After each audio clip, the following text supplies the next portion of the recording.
Hello and welcome everyone to Chatting Challenges. Today we're lucky enough to be joined by Merrick Will, player for London Bees. We're just going to be talking a little bit about her journey through football. So do you want to introduce yourself, Merrick? Yeah, so I'm currently the captain of London Bees. I've been with the club for about 3 years now. London Bees was actually my first Super League club. It was Super League 2 at the time when I first joined. It was where I got my first ever contract. And then I moved on to Watford for about a season and a half. And then I came back to Bees after that. So I've been with the Bees for about, overall, probably about 4 seasons now. So yeah, I came from sort of grassroots, playing football at that kind of level. I was never really involved in an academy. I played football for Ipswich Academy for like 1 year when I was about 13. But that's the only kind of experience I have with an academy. So yeah, no, I feel kind of sort of privileged and really proud that I've kind of got to where I am, considering sort of most of the girls that I play with now, they've all come through like really good, well-known sort of academies really. So yeah. Fantastic. What can you tell us a little bit about what your first steps into football was? Who sort of encouraged you to get involved? I'd probably have to be my dad, probably similar to most people's. He sort of started training my brother.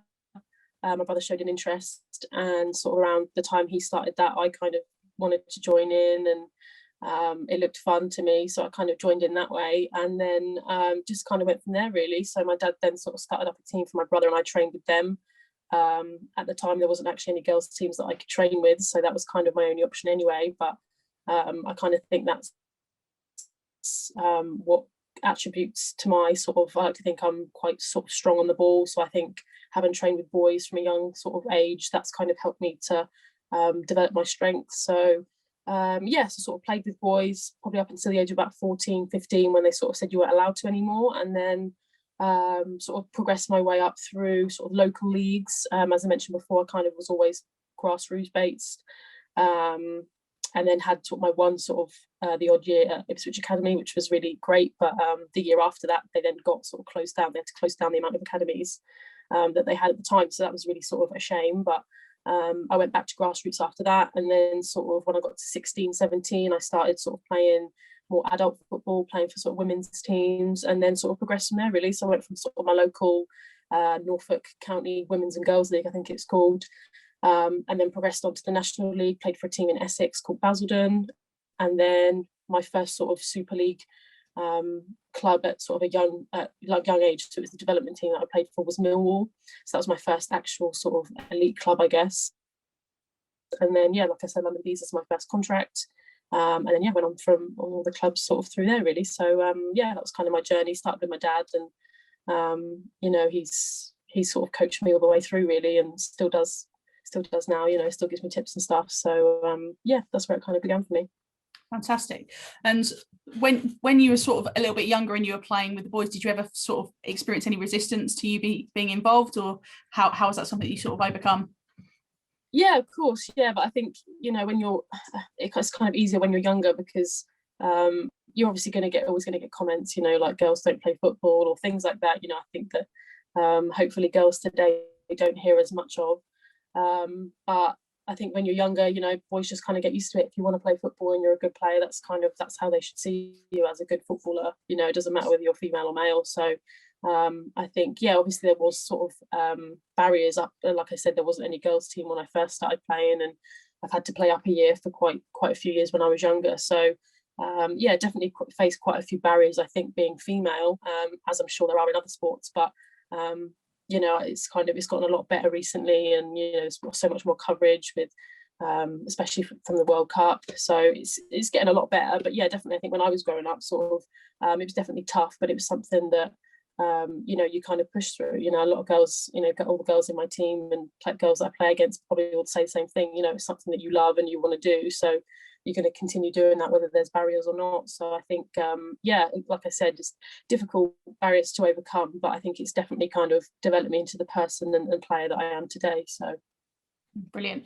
What sort of advice would you give to any sort of younger players out there that were sort of trying to take their first steps into football?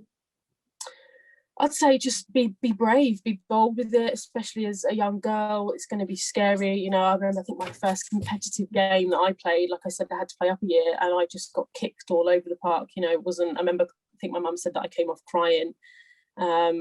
Definitely probably didn't enjoy it very much. And my mum just said, you know, that's what you're going to get if you want to play. You know, you've got to kind of push through that and learn to sort of deal with those things. And that's just kind of one of the things that you come across, you know, like you said, you come across sort of, you know, derogatory comments and, you know, things like that that are always going to, you know, they can be a deterrent, you know, and they can stop you playing. But I think, you know, you've got, if you know that's what you want to do and that's what you love, then, you know, don't let anything get in your way. As much as there were barriers for me, you know, I certainly pushed through them. And, you know, that's just something you're going to go through in life. It's not just football, it's with anything. So I think for girls now that are probably, you know, younger at the current time, you know, it's definitely should be a lot easier for you, you know, because I think some of us when we were younger have kind of broken down some of them barriers for you. So I think young girls today, you know, it's your job, but you've got a responsibility to break down those barriers for the next generation of girls that come through. So be brave and be bold. 100%. So sort of tell me a little bit about what you're doing now. I know that you're sort of balancing studies at Brunel University. So tell us a little bit about what you're studying and how you find balancing that along with playing semi-pro football. Yeah, so at the minute, I mean, last year I graduated from my undergrad degree, which was sport and exercise psychology. And this year I've decided to go on to do a master's degree because that's kind of the BPS accredited that I need to do to be able to go on to stage 2, which then once I've completed that, I become, once I've registered, I can become an actual chartered sports psychologist, which is what I want to do. So, you know, I mean, studying at sort of degree level is always going to be difficult. And certainly, you know, my degree was definitely, you know, an experience in terms of getting organised and in terms of sort of my qualities. I wasn't very good at organisation coming through school and through sort of college. So that was something that I think I developed in the fact that I didn't want to sacrifice football for my studies and I didn't want to sacrifice my studies for football. So I had to be organised. So I think that was good for me in terms of developing my organisational skills and my time management skills, which is something I wasn't also very good at. So yeah, I think I really learned how to kind of balance it because I love doing both and I didn't want to sacrifice one for the other. So you kind of learn as you go, really. And my master's degree this year has been really sort of, again, really stressful. It's almost twice the work as your whole 3 years of an undergraduate degree. So it's definitely been a challenge, but it's, you know, some of the stuff that I'm learning, it's all relevant to my game. It's relevant to, you know, my teammates, to everything. So I think the fact that it's, you know, it's kind of relevant to my career as well is kind of, you know, it's been nice to have it alongside the other. And I mean, at the moment I'm injured, so I think sports psychology is kind of a really big thing, a part of injury. So I think that's really helped me in my recovery process and my rehabilitation. So yeah. So it's really kind of, helped me develop, you know, areas of my football by doing my studies, and certainly by playing football, it's definitely developed my areas of studying. And I think the fact that I'm sort of passionate about doing both kind of allows you to find ways to be able to do them both at the same time. So cool. In terms of like the sports psychology stuff that you're studying, you sort of mentioned that you almost apply it to yourself when you're training and playing. Is it football that you're kind of interested in sort of going into at a later stage into your career? Is that sort of where you see yourself getting involved? Yeah, definitely. I think I mean, at the minute I also do sort of coach on the side as well, and that's certainly definitely, you know, psychology based as well, in terms of how you coaching styles, you know, how you approach players, how you treat different players, you know. So yeah, it's definitely relevant, and it's been sort of, it's good to kind of, like I said, I'm injured at the minute, so it's been really good to apply it to that. And I found kind of, I've surprised myself in how positive I've been in my rehabilitation process, considering it's quite a long time out that I'm going to be playing. I think roughly 9 months, but probably more than that once you give the sort of time before my operation. So it's definitely been sort of really, really beneficial, but it's actually been quite exciting to kind of apply it to that, because that is what I want to do. I think my dream job is to be a sports psychologist for a football club. That would kind of be the dream job for me. I think having played at this level, I think it would give me like a really good insight into working with players like that, because I've been a player myself. So I'd like to think that, you know, that would make me a little bit better at my job, hopefully.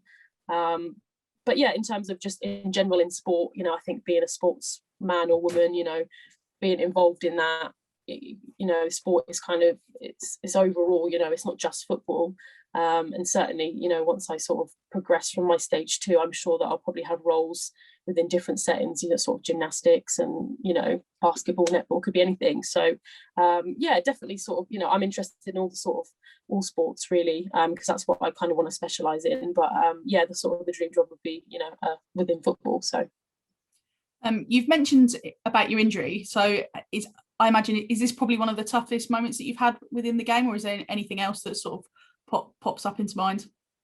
No, I probably would say it probably is the toughest probably part of my career. I'd say times when, you know, you don't maybe get as much game time as you'd like, or you're not enjoying it as much as you did at other places. But I think anyone that's been injured will tell you how difficult it is. So I think, yeah, it's definitely, I think just the severity of the injury, because it's an ACL rupture, so that's straight away you need an operation. As soon as you need an operation, you think, oh, you panic. So I think there's that straight sort of seriousness about it, that you're not going to be playing football for a long time. I think that's the main thing for a lot of footballers. It's not, you know, oh, it's going to be painful or anything like that, because I think, you know, I'd rather go through more painful experiences than not play football for 9 months. So yeah, definitely one of the most difficult. I think I had a kind of a bit of a taste of it last year. I had 3 ankle injuries last year, which was difficult to go through, especially I think the whole going through rehab and coming back and then doing it again, coming back and doing it again. So that was tough, but I think it kind of, in a strange way, kind of set me up well for dealing with the injury that I have now. So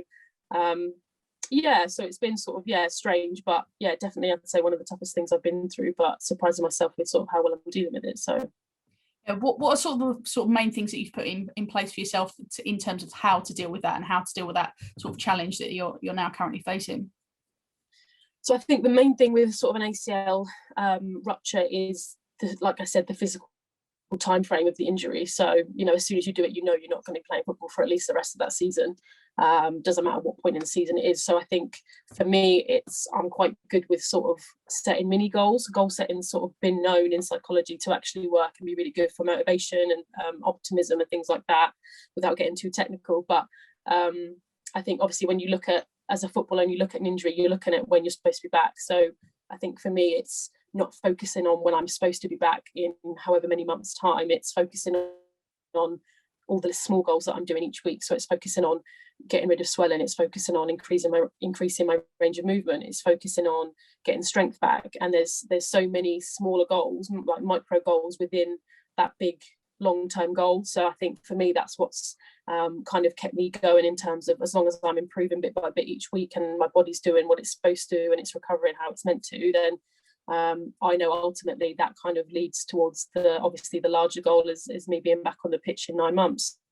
So yeah, I think the small micro goal setting has been sort of a bit of a you know, really sort of a good thing for me to keep on track and stay sort of optimistic, stay positive about it. It's obviously, you know, very easy to just sort of get upset about it, but also sort of stay on track and, you know, make sure I'm coming in every week for my rehab and stuff. I'm in the same amount of time as the girls are. It's nice coming in and seeing the girls still feel like you're still part of it. So yeah, I think stay involved and setting those mini goals has been really helpful for me. Brilliant. Now, on a slightly more positive note then, so what are some of like the high moments within your career so far? So I think probably signing my first sort of professional, in terms of professional, obviously semi-professional, but my first contract was really sort of a really proud moment for me. I think I was only 19 at the time, and coming from sort of like a small village and not coming from an academy was like a really big thing for me and or for anyone around my area really.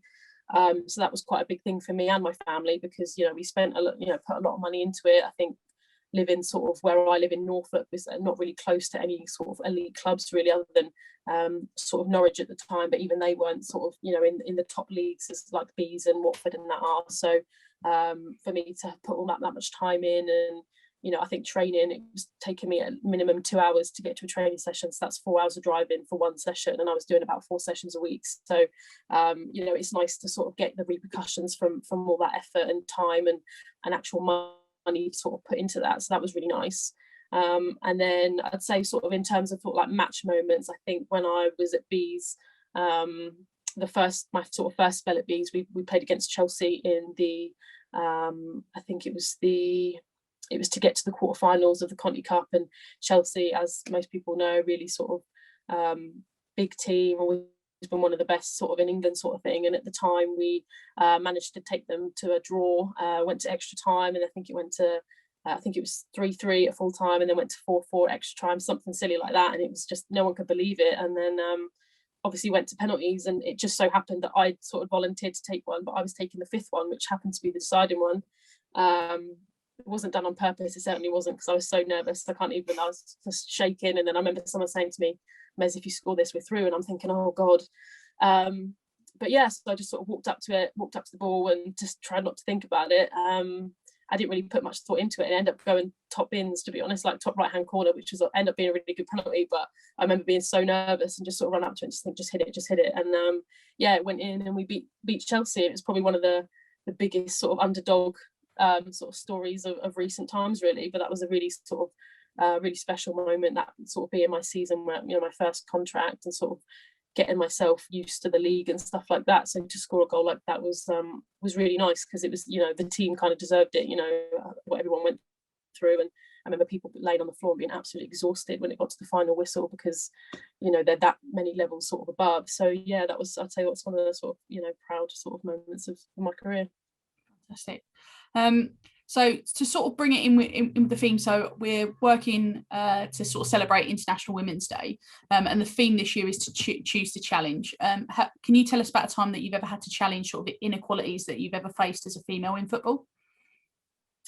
Challenge of inequalities. Yeah, I'd say, I think just being a female involved in the game is always going to be a challenge, as I'm sure most women will say. I think when I was younger, I sort of started off, I've done sort of, like I said, I do coach on the side, but I also did a bit of refereeing when I was younger. I used to referee for my dad's team.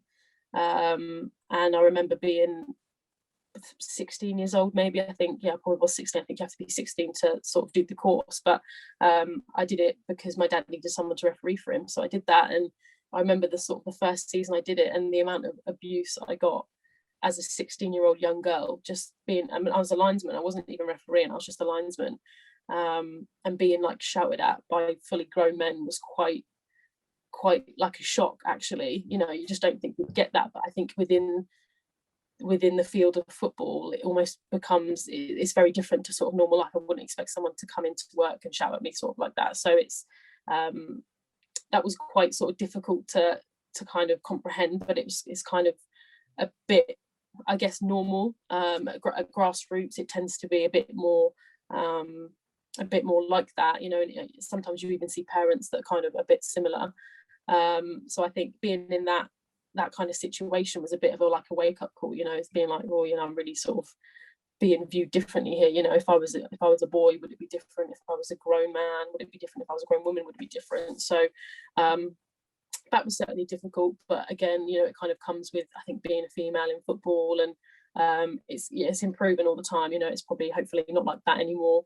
But that was certainly difficult. And then I think sort of even just as a player, you kind of have to challenge yourself when, you know, just like being dropped, for example, or not getting enough game time. You know, I think you have to kind of have a look at yourself and see what more you can do to improve. I think once you get to a certain level, you know, there isn't any expectations that you're going to play. Just because you've got there doesn't mean you sort of stay there. You know, there's got to be that constant improvement. So I think times in my career when I've been dropped or I haven't got many minutes, has always been a chance for me to sort of challenge myself and have a look at myself and just say, right, okay, what can I improve here, and you know, how can I get better and react positively to a certain situation, because you're not always going to come across good situations in life. You know, life isn't sort of all rosy like that all the time. So I think yeah, it's always good to kind of look at yourself and see how you can react differently in that situation, or see how you can improve yourself to get a better outcome.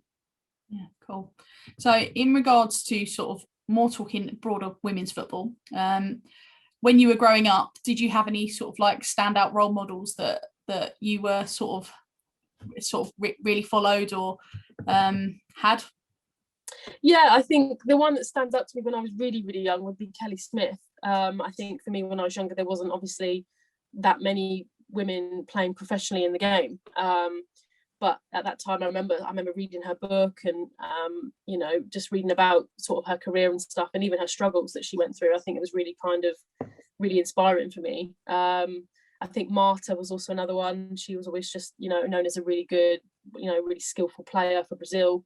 I think she was nominated for the Ballon d'Or as well, even recently. So I'd say those two are the ones that kind of stick out to me. And then as I kind of grew up, I think probably Lucy Bronze was one of the ones that I kind of look at, especially even now, actually, now the fact that I've sort of going through this injury and knowing that Lucy Bronze has done her ACL twice and she's been named like the world's best player. You know, that's something that's really kind of really resonates in me, and it just gets you through that process, but almost, you know, makes you stop feeling sorry for yourself. But yeah, so I'd say those three really. But I remember sort of Kelly Smith is the one that sticks out to me when I was younger, and also Faye White. I think when I played for Ipswich, I remember playing against Arsenal in one game, and she was there watching the game, and I remember her speaking to my dad actually on the sidelines. So she's always been someone that, and obviously, you know, England captain and stuff, you're always going to sort of look up to players like that. But that was kind of like the era that were really good role models and really good players for me when I was growing up, aspiring to sort of be them. Yeah, as you mentioned, you sort of said that there wasn't loads of role models when you were growing up. I think we're obviously quite lucky and fortunate that we have lots of players sort of that are a little bit more visible. How important do you think that is for like the younger generation coming through now to have more visible role models within the women's game? Oh, massively. I mean, it's you know, visualization is something that again, psychology based, but people do it, I think, without even realizing that they're actually visualizing. But if you have someone in front of you that's doing exactly what you want to do, and they're doing it in a positive way, and they're getting better and they're improving and they're winning this and winning that, or even just, you know, playing, getting better as a player, it's so much easier to picture yourself on that kind of career pathway and getting to where you want to get to when you've got someone there who's already done it. So, you know, it's like similar to my injury. It's like me going through this injury, but not knowing what comes at the end, but knowing that Lucy Bronze has been through it twice and she's regarded as the best player in the world is only going to help my process. So I think, yeah, like it's massively influential. I think, you know, when you physically see players doing what you want to do and it's there for you and you know that you can achieve that and that's something that's possible, I think that's really kind of helpful. You know, I don't think we had that much sort of my age group sort of growing up. Like you said, it was much more difficult, but it's also, you know, you still aspire after these players, but also playing football professionally when I was younger wasn't a thing as a woman. So it was kind of, it didn't sort of deter me in any way, you know, but it's also probably, you know, didn't make it as easy as maybe, you know, sort of girls now growing up to see that actually, you know, you can play football as a job and do something that you love every day, you know, do it that way. So obviously, from the years that you've been involved in football, what sort of evolution have you seen to the women's game sort of through your career so far? What have like been the main changes that you've sort of noticed? Main changes I'd say is just coverage in general, just people knowing that, I mean, when I was younger, knowing that women's football exists, there were certainly comments like, oh, you play football, like even when I was growing up in my first season at Bees, signing an actual contract, you know, I remember telling people from back home and they're like, oh, you signed an actual contract, like, oh, that's, and it just wasn't known. So I think one of the biggest things is like, right, we've had coverage, you know, it's been on TV, people sit and watch the World Cup, people want to watch it, you know. I think before, you know, sort of the sort of generation before, it was more like, you know, it was there, women's football was kind of there, but it wasn't really watched, it wasn't enjoyed. But I think now people watch it and they do enjoy it, and they you know, and they pay a subscription to watch on TV. And you know, our England women's team is one of the best, you know, we're competing right at the top. So I think having that coverage that's improved, you know, we've got the Super League games that are streamed every week, and then you've got Championship games, you know, every other one streamed, but you still get all the footage on there after every game. So I think the more that comes around, the better it's going to get, because, you know, some people need to see it to believe it, I guess. But yeah, so I think coverage has been one of the main things that have really helped sort of develop the game and give young girls more opportunities, and even, you know, ourselves, me and my teammates, more opportunities. You know, when I was young, sort of growing up, I never think of having an agent or, you know, even being paid to play football. You know, I remember the times when I was paying, you know, I was working sort of 40 hours a week in a job just to get myself to Millwall because it was 3 hours away and that's what I had to do. And I wasn't getting paid for that. So that was, I noticed the things in my career that have changed, that, the things that I had to do that hopefully girls growing up now sort of don't have to do. So yeah, I think sort of the coverage and social media and all that sort of attention has been hugely beneficial, I think, in changing the sort of how women's football is viewed. Has that sort of added any additional pressure to you? So do you feel like any more pressure, because obviously you're that much more visible, you've become a role model yourself? Is that something that you sort of feel in your day-to-day? Yeah, I guess so. I think anyone would, really. I think, obviously, like I said, growing up, you never really got that. And then now it's sort of like, oh, do you mind doing this interview, or do you mind doing this? And even after the game, you have to speak to the sort of, the media like you do with every team, I say. So, yeah, I think there's definitely a pressure there that you know that young girls are watching you, and other people are watching you as well. So you kind of want to make a good impression, I think, because you want people to watch the game, and it's good football. It's really good and it's entertaining, and you want people to watch. So you want to make a good impression. So there is pressure there, but it's not, for me, it's not really a negative pressure. I really feel like us in this generation have like a really big responsibility to kind of pave the pathway for the next generation to come through, to make it a lot easier. I think that's the same with each generation as you go through. So it's like, yeah, there is definitely a pressure. You have to make sure you're saying sort of the right things, and like you said, giving the right impression for girls that are growing up, that aspire to be us, essentially. But it's not, I wouldn't say it's a negative one, but it's just, I think, because we feel so strongly about making that sort of pathway into elite football so much easier for girls than it was for us when we were growing up. Cool. So obviously we've got the Euro 2022 sort of coming up, and with us being sort of a host country, what impact do you think that could have on the women's game? Obviously you mentioned sort of the explosion we had around like the Women's World Cup. Is that something that you sort of expect to happen again? Yeah, massively. I think should only be stronger, really. I think the fact that it's ideally in our country and people can just pop around the corner and watch games, it just, the sort of the access to it is just 10 times easier. So like I said, with the coverage, access to watch a game is easier, but then you've got now we're going to have access to actually going into stadiums, hopefully, COVID bearing. But yeah, massively. And I think that really will be kind of the next shift, if you like. I think the World Cup was kind of the big shift before, and I think this is going to be the kind of the next big shift, really, in getting people actually into stadiums, and just getting more fans in. We're kind of breaking records left, right and centre, really. I think the recent FA Cup, or the last year's FA Cup, I think that broke records of the amount of people that went to it. So yeah, it's only getting better, but I think, yeah, massively, like, I'm really excited to see sort of where it goes, and I think everyone will get involved. Hopefully we all can, and yeah, really excited to see how that goes. But I think it'll be the next massive step in women's football. Yeah, and hopefully we can see how the success of the national team sort of then feeds down into clubs at Super League and Championship level as well.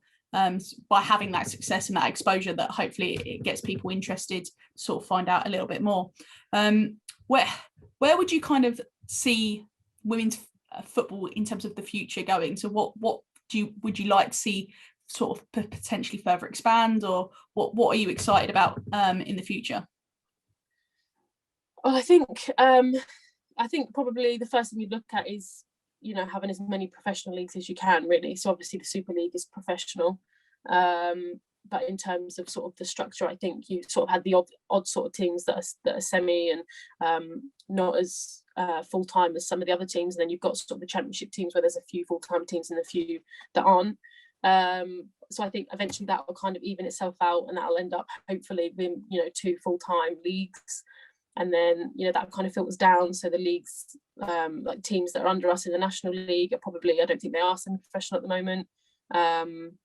In terms of certain, I guess, training wise, they probably do train similar amounts, but in terms of like money and finances, things like that, I think those will kind of be the points where we'll start to see sort of improvements and stuff. So again, like I said, if we can get the first top 2 leagues to be professional, then that kind of filters down semi-professional standards within the National League, and only kind of brings the level up of all the leagues underneath that, really. So I think that's kind of the main things that we'll see. I think that's definitely, I think I've read that is kind of an aim of the FA, that is something they want to do. And like I said, the bigger it gets and the more coverage we get, then that's only going to make it sort of better, really. So I think that's kind of what we'll get it to. And then I think, you know, we've got certain teams that make it to Champions League and stuff. You know, Chelsea played sort of, I think, Wolfsburg the other night. So those sort of, I think, on an international scale would be a lot better, and having sort of more teams compete for it. I think at the moment it could be said that we kind of know which teams are the ones that are going to be competing for Champions League. So I think hopefully in the future, with that